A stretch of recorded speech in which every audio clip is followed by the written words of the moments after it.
우리 옆에 분과 한번 인사를 나눠보실까요? 큰 은혜 받으시기 바랍니다. 한번 인사해 보시죠. 큰 은혜 받으시기 바랍니다. 날씨가 바뀌니까 조금 덥기도 하고 날씨가 오락가락하는 것 같습니다. 40일 진행하시고 또 오늘 돌봄 목장 지도자 모임까지 참여하신 모든 분들께 감사를 드립니다. 바쁘고 분주한데 또 열심을 내서 기도의 자리 또 교육의 자리에 나와주셔서 정말 감사를 드리고요. 이번 3주째는 우리가 바꾸는 사람들이라는 주제로 특세가 진행이 되고 있습니다. 우리도 이제 말씀을 통해서 우리 인생도 바꾸고 우리 가정, 교회도 바꿔가는 역사가 우리 말씀과 기도 가운데 임하시기를 바랍니다. 이제 사진 하나 볼까요? 여러분, 이 사진의 인물은 누구일까요? 한 사람인데 누구에게있습니까? 네, 임춘애 씨입니다. 그 라면 소녀로 유명한 86년 아시안게임에서 육상에서 3가지 종목을 석권했던 임춘애 씨가 저런 모습으로 이제 벌써 시간이 이렇게 많이 지났죠. 제가 이제 왜 이 사진을 이렇게 꺼냈냐면 오늘 본문의 내용과 이 나라의 시국과 좀 관련이 있는데요. 이 라면 소녀로 이제 유명해졌는데 언론에서 한참 그렇게 보도를 하지 않았습니까?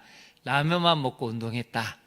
근데 이게 원래 어떤 의미였냐면 이제 코치하고 인터뷰를 했을 때 우승하고 나서 그때 이제 우리나라에서 86년 아시안 게임을 하니까 정부에서 지침이 내려왔습니다. 메달을 따야 되니 선수들을 좀 엄청나게 훈련을 시켜달라 그래서 새벽, 아침, 오전, 점심, 저녁 정말 갈아 넣을 정도로 뼈와 이살을 갈아 넣을 정도로 혹독하게 훈련을 했다고 합니다. 근데 이제 그 과정 중에 이제 이 어린 선수들이 배가 고프니까 주식은 이제 주로 삼계탕 같은 보양식을 먹었는데 가끔은 라면도 먹어요를 언론이 어떻게 했을까요? 라면도를 뭘로 바꿨습니까? 라면만 먹어요로 바꿔버렸습니다. 그러니까 임춘애 선수가 보기에도 좀 말라 보이지 않습니까? 얼마나 가난했을까? 얼마나 힘들었을까? 그래가지고 동정 여론이 막 일어났죠. 거기에다가 이제 사람들 없는 이야기도 또 만들고 싶어 합니다. 그래서 우유도 못 먹었다더라. 또 이렇게 언론에 나와가지고 이 어떤 한 우유에서 5년 동안 무료로 우유를 제공을 했다고 합니다. 근데 이제 이 선수가 은퇴를 하고 났는데 근데 얼마나 혹독하게 훈련을 했는지 이제 골반이 완전히 뒤틀어져서 운동을 할 수 없을 정도가 돼가지고 은퇴를 하게 됐는데요. 그때 이제 올림픽이 있지 않았습니까? 올림픽 때 여러분도 아시다시피 세계 기록과 한국 기록은 현저한 차이가 나는데 또 사람들이 굉장히 비판을 했다는 것이죠. 성공했더니 배에 기름이 쪄가지고 운동을 안 했다, 훈련을 안 했다. 그래서 이 선수가 굉장히 많이 힘들었다고 합니다. 아무튼 뭐 여러 가지 사람들의 이야기를 들으면서 이분이 한 가지 내린 결론은 사람은 자기가 보고 싶은 것만 보고 듣고 싶은 것만 듣는다고 하는 것이죠. 아무리 라면이 아니고 라면은 간식으로 먹었다 그래도 사람들은 뭐만 생각하죠? 라면만 먹었나 보다 이렇게 생각을 하니까 더 이상 대화가 되지를 않는다는 것입니다. 우리나라 상황이 여러분 똑같지 않습니까? 아무리 이야기를 해도 잘 안 듣습니다. 그저 내가 하고 싶은 얘기, 내가 듣고 싶은 것만 듣다 보니까 점점 갈등의 골이 깊어져 가지요. 아까 지도자 교육 때도 말씀을 드렸지만 여러분 예수님은 분명히 말씀하셨습니다. 열매로 그들을 알리라. 지금 여러분 대한민국이 맺고 있는 열매는 무엇입니까? 여러분 원수도 아닌데 이렇게까지 서로를 중호하고 미워하고 교회에서조차. 그래서 분당 우리교 이찬수 목사님의 분당 우리교 홈페이지에 가면 글이 하나 올라와 있습니다. 2번째 교인들에게 호소하는 글이라는 제목인데요. 너무 분당 우리교도 심해졌다는 것입니다. 교인들 간에 이념이 다르면 막 죽을 듯이 싸워서 성도 간의 갈등이 이게 중재가 안 될 정도로 힘들다는 것이죠. 심지어 어떤 목사님들이 연락을 하셨는데 한 주간 설교를 쉬었답니다. 너무 교인들끼리 편이 갈라져 가지고 진보냐 보수냐에 따라서 성도들 간이 너무 크게 싸워서 예배를 진행할 수가 없어서 한 주간 설교를 못 하시겠다고 설교를 쉬었다는 교회도 있습니다. 여러분 이게 성령의 역사라고 봐야 될까요? 생각과 이념이 다르면 그 사람하고 딱 거리를 뒀고 마음을 닫는 게 하나님이 원하시는 것입니까? 우리도 모르게 지금 사단의 영에 속고 있는 것입니다. 서로를 향해서 분노하게 하고 혐오하게 만들고 대화를 단절시키고 자신끼리만 원하는 사람들끼리 모여서 예배를 드리는 건 이건 여러분 성경에서 그렇게 얘기한 적이 없습니다. 예수님은 뭐라고 말씀하셨죠? 자기를 못 박는 사람들을 향해서 아버지 저들을 사하여 주십시오. 저들은 자기들이 무엇을 하는지 무엇을 하고 있는지 알지 못합니다 라고 용서를 하셨습니다. 근데 우리는 원수도 아닌데 생각이 다르다고, 조금 가치관이 다르다고 해서 이렇게 분열과 분노와 심지어는 폭력까지도 불사하겠다는 이것은 여러분 정말 대한민국에서는 상상할 수 없는 일입니다. 이건 악한 영의 역사죠. 그래서 여러분 깨어 기도하시고 이런 강력한 것에 대해서 우리가 진리의 깃발을 들고 아니라고 얘기해야 됩니다. 생각은 다를 수 있지만 우리가 하나님 앞에 가서 모든 감정과 생각을 내려놓고 하나님 말씀에 귀를 기울이고 사랑하고 화평하는 길을 찾아야 됩니다. 이렇게 가다가는 정말 우리 다음 세대에게 무엇을 물려줄지 정말 걱정이 되는 시간을 보내고 있습니다. 다음 주에 아마 판결이 날 것 같은데요. 어찌됐든 하나님의 은혜 가운데 대한민국이 하나가 될 수 있도록 계속 기도하시는 우리 교회와 성도들 되시기를 바랍니다. 오늘 본문으로 이제 들어가 볼까요? 오늘 본문으로 들어가 보시면 첫 번째 메시지를 먼저 한번 살펴보겠습니다.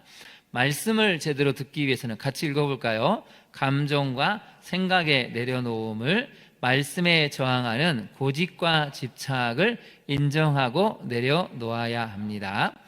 여러분은 말씀에 저항하는 고집이 있습니까? 없습니까? 네. 솔직히 얘기하면 있습니다. 왜요? 욥을 보면 요나를 보면 알잖아요. 요나는 아무리 하나님이 얘기하셔도 나 싫습니다 하고 도망을 가서 이제 물고기 뱃속에 3일 있으니까 정신을 차린 것 같은데 3일 길을 하루만 또 돌아다니고 언제 망하나 또 이렇게 추망을 짓고 지켜본 사람이 요나죠. 여러분 인간은 저항하는 게 있습니다. 놀랍게도 아무리 은혜를 받네 교회가 부흥하네 해도 내 안에 뭔가 저항하는 마음이 있으면 싫은 마음이 있습니다. 여러분 그것을 우리가 인정을 해야 됩니다. 내 안에도 말씀에 저항하는 고집이 있고 집착이 있구나. 여전히 말씀보다는 내 감정, 내 생각이 더 중요하구나. 이걸 내려놓지 않으면 그 이상 가기가 어렵습니다. 그래서 여러분 적용을 한번 해볼까요? 말씀으로 시대와 상황을, 사람들을 바라보기 위해서 여러분 노력하고 있습니까? 말씀에 집중하지 못하게 하는 방해 요소, 어쩌면 말씀에 저항하는 집착일 수도 있고 고집일 수도 있고 저항일 수도 있는데 그것이 무엇인지를 살펴보고 끊어내야 하나님이 새로운 역사를 시작하실 수가 있습니다. 이제 본문으로 한번 들어가 볼까요? 본문에 들어가 보면 안식일에 예수께서 한 바리새인 지도자 집에 들어가셨죠. 네, 안식일입니다. 이 안식일에 이제 보통 해당에서 모임을 합니다. 모임이 끝나면 거기에 이제 유력한 사람들끼리 모여서 식사를 대접하는 이런 습관, 간습이 있습니다. 그래서 이제 많은 회중들이 각자 이제 찾아가서 또 가난한 사람들, 부한 사람들을 다 초청해서 음식을 대접하는 게 그 시대에 이제 하나의 보이지 않는 암묵적인 율법적인 룰이었죠. 그래서 이제 이 바리새인이 예수님을 초대를 했습니다. 근데 어떤 사람입니까? 바리새인 지도자라는 것이죠. 안식일에 이제 회당에서 모임을 마치고 많은 사람들을 이제 자기 집에 초청을 해서 예수님을 대접을 하는데 문제가 있습니다. 여러분 1절을 한번 다시 한번 보시면 떡sab수시러 들어가시니 그들이 어떻게 하고 있었다고 나와 있습니까? 욥보고 있더라. 거기서 한번 밑줄 그어보실까요? 욥보고 있었다는 것입니다. 식사 자리가 무슨 자리죠? 흠을 잡으려는 자리. 실수만 해봐라. 반드시 잡아서 이 사람의 인생을 끝장을 내야지 하는 음모가 있는 자리입니다. 여러분 이런 자리에 초대를 받으면 마음이 편할까요? 예수님이 모르시지 않습니다. 지금 이 식사 자리가 사실은 자신을 책잡기 위해서 어떻게 하든 뭔가 올무를 걸어서 넘어뜨리려고 해서 말 한마디, 행동 하나, 눈빛 하나에도 모든 사람들이 신경을 쓰고 뭔가 좀 건수가 없나 이렇게 보는 자리였습니다. 여러분 우리라도 만약에 초대를 받아서 가는데 막상 그 자리가 알고 보니까 나에 대한 어떤 이야기를 하고 싶어하고 좋지 않은 것을 트집 잡기 위한 자리라면 여러분 그 자리는 정말 가시방석 이상인 너무 힘든 자리가 되는 것이죠. 그래서 영어 성경을 보면 굉장히 주의 깊게 지켜봤다고 표현합니다.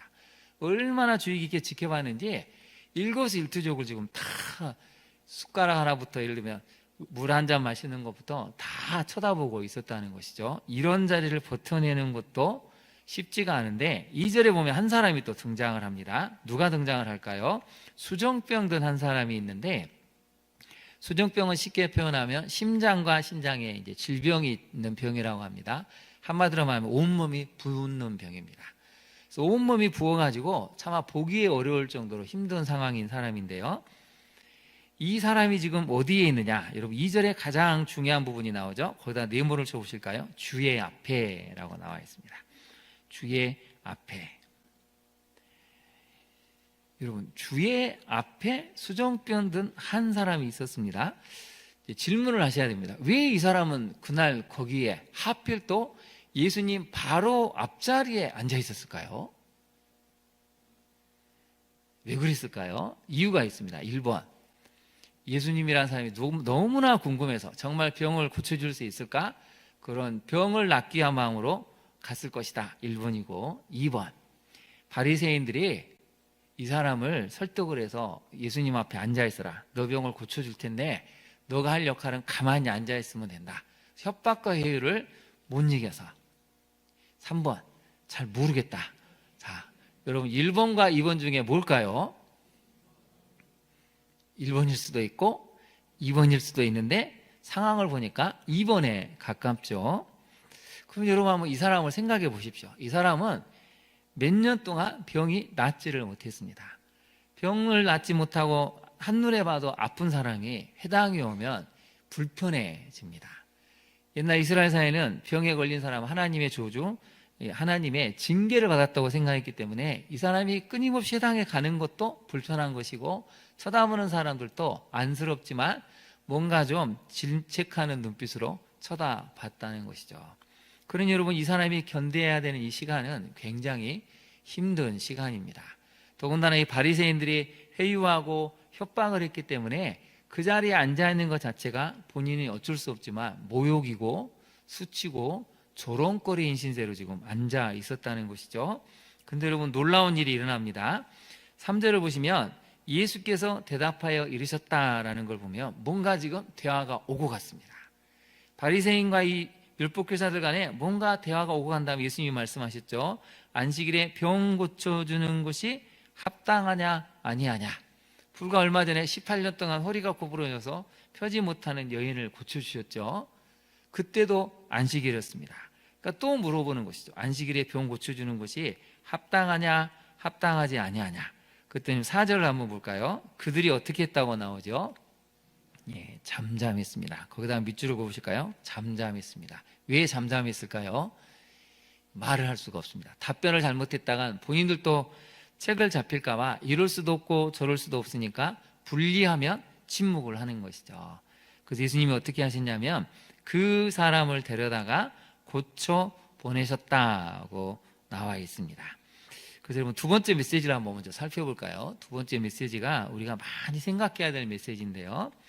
사람들에게 이용당하고 수치와 조롱의 자리에 있는데 그 자리에 있을지라도 주님 앞에 있으면 주님께서 새 인생이 열리는 사건으로 바꿔주신다는 사실입니다.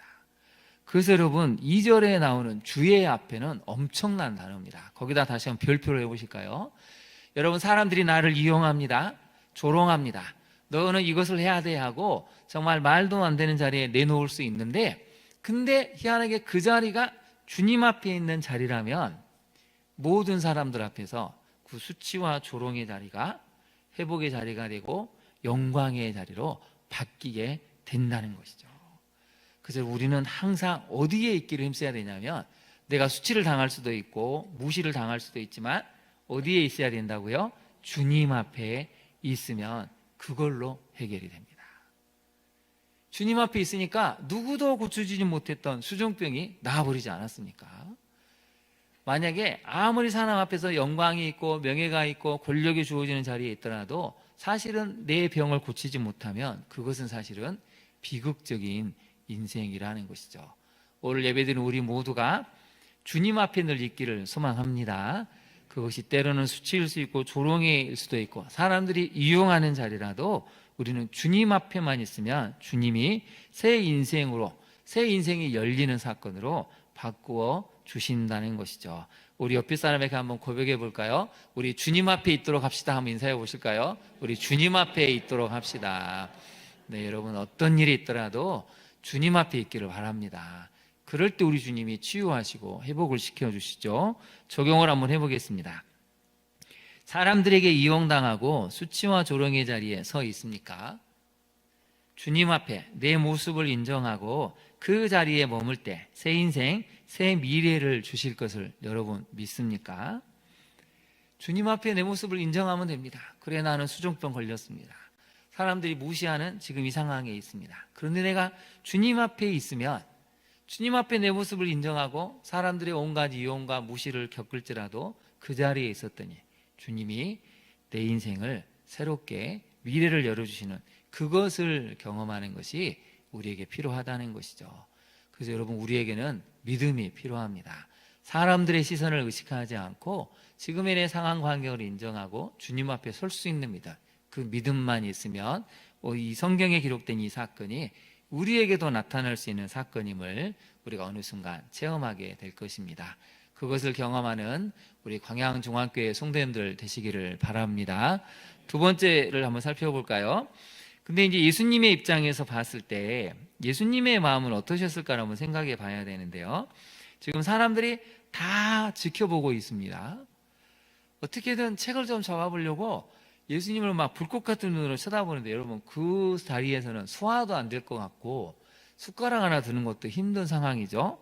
근데 예수님은 어떻게 하셨을까요? 세 번째 메시지를 한번 같이 볼까요? 우리 세 번째 메시지를 같이 한번 읽어보겠습니다. 시작.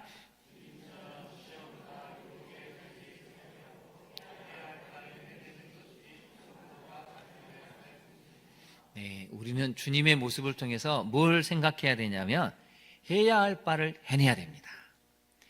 사람들이 비웃을 수 있죠. 뒤에서 수군거릴 수 있죠. 험담도 할 수 있습니다. 때로는 말도 안 되는 모험담, 험담을 할 수가 있죠. 여러 가지 좋지 않은 말을 할 수 있지만 우리 주님의 모습을 보니까 주님은 어떠셨습니까? 그런 어떤 상황에서도 주님은 그 자리에서 해야 할 바를 해내셨다는 것입니다. 이게 우리가 해야 될 몫입니다. 오늘날 너무나 많은 성도님들이 사람들의 시선, 또 사람들의 조롱, 험담, 수군거림을 못 이겨서 정작 앞으로 가야 되는데 주저앉는 경우가 참 많이 있습니다.